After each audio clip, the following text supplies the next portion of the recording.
Science technology में माहिर भी बनाओ, और जाहिर व बातिन में हताहिर भी बनाओ। पहले तो इन्हें यारो मुसलमान बनाओ, इंसान बनाओ, इन्हें इंसान बनाओ। बहुत प्यारा नमूना आपकी खिदमत में निकल गया। बच्चों के हवाले से आखिरी पैगाम दे रहा हूँ, आप लोग सुनने के लिए मुकम्मल तैयार हैं? दोनों हाथ उठाइए, दायां बायां अमल करेंगे, हाथ उठाइए इंशाल्लाह। दायां बायां अमल होगा तो बच्चा आपका कैसे पढ़ेगा? जरा ध्यान दीजिएगा, मुकम्मल अमल करना है। दूसरा पैगाम, आखिरी पैगाम आपकी खिदमत में लेकर के आ रहा हूँ। बच्चे के अंदर 5 खूबी होती है। पहली खूबी क्या होती है? वो रो करके अपनी बात मनवाता है।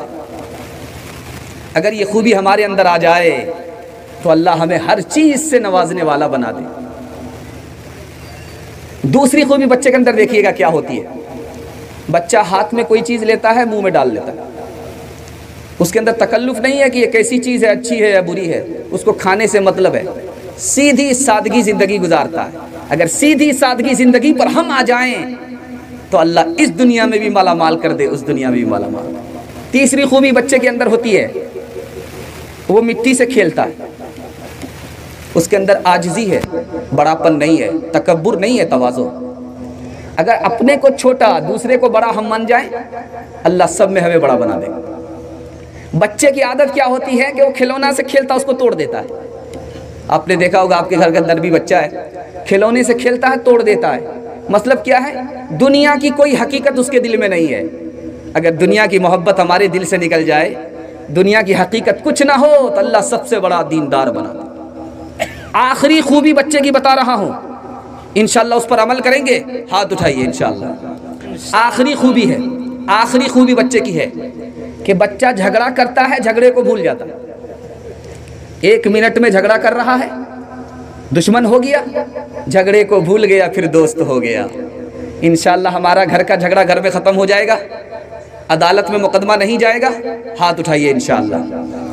भाई की लाठी से खबर लेंगे, हाथ उठाइए इंशाअल्लाह। ये देखिए, अभी मौलाना वली रहमानी साहब रहमतुल्लाह अलैह के हवाले से आप लोग सुन रहे थे। मौलाना वली साहब रहमतुल्लाह अलैह फरमाते थे कि 3 बिरादरी को सिर्फ तरक्की है, मुसलमान को नहीं है। पहली बिरादरी मरवाड़ी है, दूसरी बिरादरी महता है, तीसरी बिरादरी गुज्जर है। इन तीनों को तरक्की है, मुसलमान को तरक्की नहीं है। तो 2 वजह हजरत ने बताई। मरवाड़ी की आदत है कि कोई अगर नीचे गिरता है तो सब लोग उसको संभालते हैं, कोई नीचे गिर रहा है तो सब संभालते हैं। लेकिन मुसलमान में अगर कोई ऊपर जा रहा है तो टांग खींच करके बराबर कर रहे हैं। बेटा इतनी जल्दी जाने की ऊपर ज़रूरत नहीं है, बराबर में आ जा। हमारे यहाँ क्या है? टांग खींचा जाता है, हमारे यहाँ टांग खींची जाती है, इसलिए तरक्की नहीं है। उनके यहाँ संभाला जाता है, 1 बार नहीं 100 बार उनको संभाला जाता है, इसलिए वहाँ तरक्की, हमारे यहाँ तरक्की नहीं। दूसरी बात देख लीजिएगा, उनका मसला अदालत में आता ही नहीं है, घर में बैठ करके हल हो जाता है। हमारा मसला घर बैठ करके हल होता ही नहीं है, अदालत में आकर के हल होता है। जब कोठी बिक जाती है, बंगला बिक जाता है। इसलिए उनको तरक्की, हमको तरक्की नहीं है। जरा ध्यान से रखिएगा जो मैं मुताला आपकी खिदमत में लेकर के आ रहा हूं। अगर आपको अच्छा बच्चा चाहिए तो अच्छी माँ से निकाह कीजिए। अगर आपको अच्छा बच्चा चाहिए, उसका नाम अच्छा रखिए। अगर आपको अच्छा बच्चा चाहिए, उसको बद्दुआ मत दीजिए, दुआ दीजिए। अगर आपको अच्छा बच्चा चाहिए, उसको हलाल रोज़ी खिलाइए, हराम नहीं। जैसा खाएगा वैसा ही गाएगा, हराम हराम की तरफ ले जाएगा। उसको हलाल खिलाइए। और आखिरी काम क्या है? बच्चे को इल्म दीजिए, बच्चे को अदब दीजिए। 4 गलती हमसे बहुत बड़ी होती है, ध्यान दीजिएगा। शादी हो गई, बाल बच्चा नहीं हो रहा, तो हमसे 4 गलती होती है। हम करते क्या हैं? किसी आमिल के पास जाते हैं और वो आमिल सही नहीं होता। वो क्या कहता है? रात के अंधेरे में कुरान पर पैर रखो, गुस्ल करो, तुमको बेटा होगा। बेटा के लालच में अगर हमने ऐसा किया तो बेटा तो मिलेगा कि नहीं मिलेगा, ईमान चला जाएगा। दूसरा काम क्या कहता है कि दूसरे के बेटे को कत्ल करके जंगल में डाल दो, पुल में डाल दो, गाड़ दो, तुम्हारे घर बेटा पैदा होगा। मासूम की जान आपने ली, आपको बेटा मिले या ना मिले, आप नाफरमान होंगे। आमिल तीसरा काम बताता है कि मज़ार पर जाकर के सजदा करो। आपने बेटे के लालच में सजदा कर दिया, याद रखिए कि आपके ईमान का क्या हाल होगा। आप आमिल के पास जाते हैं, ये भी नहीं देखते हैं कि जायज़ क्या है नाजायज़ क्या है। बेटे के चक्कर में वो कहता है कि काली मुर्गी होगी उसके खून पर तावीज़ लिखूंगा। कुरान खून से लिखना बेअदबी है। अगर आप इसको बेअदबी नहीं समझेंगे, जायज़ समझेंगे, ईमान चला जाएगा। औलाद के चक्कर में ईमान को बर्बाद नहीं करना। 37 साल की उम्र में हज़रत इब्राहीम की शादी होती है और बेटा कितने साल की उम्र में आ रहा है? एक रिवायत 80 साल में, एक रिवायत 114 साल में, एक रिवायत 120 साल की उम्र में। मांगा किससे? खुदा से मांगा। दिया किसने? खुदा ने दिया। बेटा अगर कहीं नहीं मिले, अल्लाह के यहाँ से मिलेगा, और मिलेगा वहीं से। सबको जहाँ से मिलता है वहीं से मिलेगा। कहीं जाने की ज़रूरत नहीं है, कोई उल्टा सीधा काम करने की ज़रूरत नहीं। बिगड़ी औलाद कौन होती है ये मैं आपको बताने के लिए जा रहा हूँ। आज लोग नेट खोलते हैं, आर्यन खान, आर्यन खान। अरे भाई, उन पर मलामत करने से अच्छा है कि अपने गिरेबान में झांको, कहीं हमारे यहाँ दूसरा आर्यन खान पैदा ना हो जाए। बिगड़ी औलाद कौन होती है? औलाद की मिसाल खेत की तरह है। खेत में अगर आपने गुलाब बोया है तो गुलाब काटने को मिलेगा, अगर आपने बबूल बोया है तो बबूल काटने को मिलेगा, गुलाब काटने को नहीं मिलेगा। बच्चे की मिसाल क्या है? ढोल और डांस की है। बाप अगर घर में ढोल बजाएगा तो बच्चा डांस करेगा ही। कसूर बच्चे का नहीं है, बाप का है। आप कहते हैं कि ये बच्चा यतीम है, बाप के बच्चे के सर से साया बाप का उठ गया। वो बच्चा यतीम नहीं है। सबसे बड़ा यतीम वो बच्चा है जो इल्म से भी महरूम हो जाए माँ बाप के होते हुए, अदब से भी महरूम हो जाए माँ बाप के होते हुए। बिगड़ी औलाद कौन होती है? एक मिसाल पर पैगाम ख़त्म कर रहा हूँ। रामलाल डाकू का आपने नाम सुना था। रामलाल डाकू को जब फांसी की सज़ा हो गई तो उससे कहा गया तुम्हारी आखिरी ख्वाहिश है, बताओ। कहा कि मेरी माँ जिंदा है, मैं उसको देखना चाहता हूँ, उनसे बात करना चाहता हूँ। माँ को लाया गया, आखिरी ख्वाहिश है, फांसी पर चढ़ने वाला है, मरने वाले की आखिरी ख्वाहिश पूछी जा रही है। माँ को बुलाया, करीब बुलाया, कान जैसे ही माँ ने सटाया, माँ के कान को दांत से काट लिया। लोगों ने कहा कितना बड़ा बदतमीज़ है, मरने का वक्त आ गया, सूली पर चढ़ रहा है, माँ से बात करते हुए माँ के कान को काट लिया। कहा पूछो मैंने अपनी माँ के कान को क्यों काटा? जब मैं अंडा चुरा करके लाता था ये मेरी पीठ ठोकती थी, ये शाबाशी देती थी। अगर ये मुझे तमाचा मार देती तो मैं कोतवाल होता, चोर नहीं होता। आज फांसी के फंदे पर मैं चढ़ाया नहीं जाता। आखिरी नमूना आपकी खिदमत में ला रहा। 3 आप माँ बाप अगर हैं तो 3 बात का ध्यान दीजिएगा। बच्चे को बात बात पर मत मारिएगा, डांट डपट से काम निकालिए, डरा धमका करके काम निकालिए, बात बात पर मत मारिएगा। 3 नुकसान उठाने पड़ेंगे। बच्चे का दिमाग कमज़ोर हो जाएगा, बच्चे का दिल कमज़ोर हो जाएगा, बात बात पर वो भूलेगा।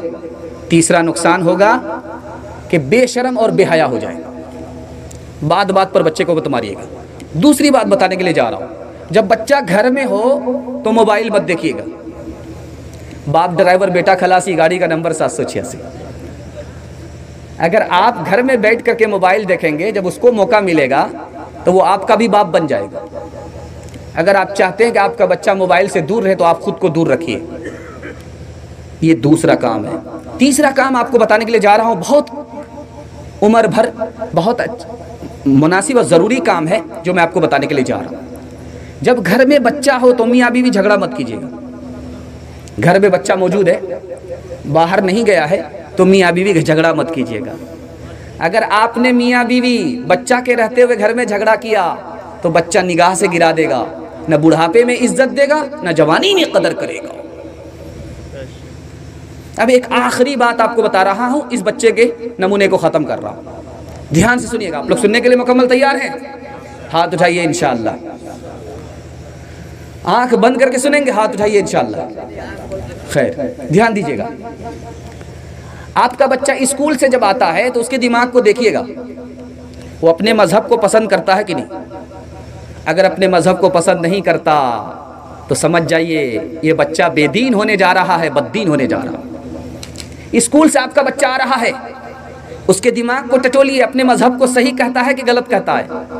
अगर अपने मजहब को सही नहीं कहता गलत कहता है तो समझ जाइए आपका बच्चा बेदीन होने जा रहा, बद्दीन होने जा रहा। स्कूल से बच्चा आपका आ रहा है, देखिए कि उसको अपने मजहब की खबर है कि नहीं। अगर मजहब से बेखबर है तो बद्दीन होने जा रहा है। ये देखिए अंग्रेजी पढ़ता है, अंग्रेज का असर ले रहा है, तो समझ जाइए आपका बच्चा बेदीन और बद्दीन होने जा रहा है। 3 मिसाल दे रहा हूं, पैगाम को खत्म कर रहा हूं। रमजान का महीना है, बच्चा तरबूज खा रहा, बालिग बच्चा है, तरबूज खा रहा। पूछने वाले ने पूछा कि भाई रमजान का महीना, कहा मैं रमजान नहीं जानता, जनवरी फरवरी तो जानता हूं, रमजान नहीं जानता।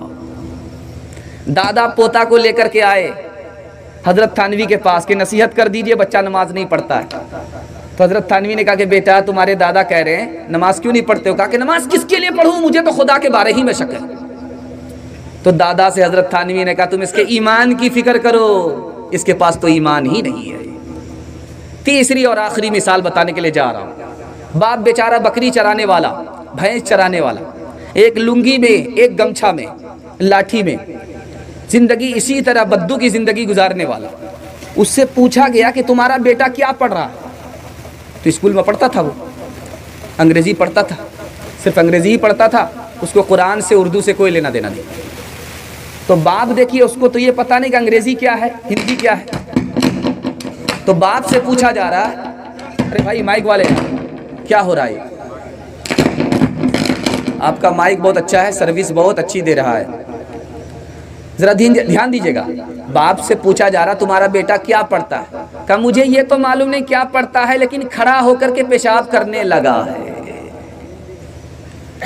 इंसाफ के डगर पे बच्चों दिखाओ चल के, ये देश है तुम्हारा बाबू तुम ही हो कल के, बाबू तुम ही हो कल के।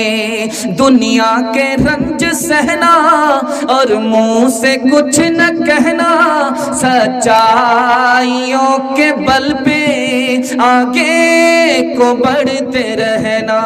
रख दोगे कि दिन तुम, रख दोगे कि दिन तुम संसार को बदल के, बच्चों दिखाओ चल के।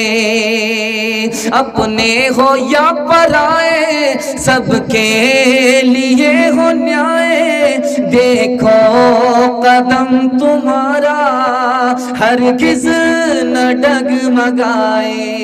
रस्ते बड़े कठिन हैं, रस्ते बड़े कठिन हैं, चलना संभल संभल के, बच्चों दिखाओ चल के। अस्सलामुअलैकुम नाजरीन, आप देख रहे हैं SB मीडिया यूट्यूब चैनल। दोस्तों अगर आपने अभी तक मेरा इस चैनल को सब्सक्राइब नहीं किया है, बराए मेहरबानी इस चैनल को सब्सक्राइब करें, लाइक करें और अपनी राय कमेंट में ज़रूर पेश करें। तो हमें बताएंगे आपको मेरा यह वीडियो कैसा लगा। अगर पसंद आ जाए तो चैनल को सब्सक्राइब करके मेरा हौसला अफजाई फरमाएँ। मिलते हैं अगले वीडियो में। खुदा हाफ़िज़।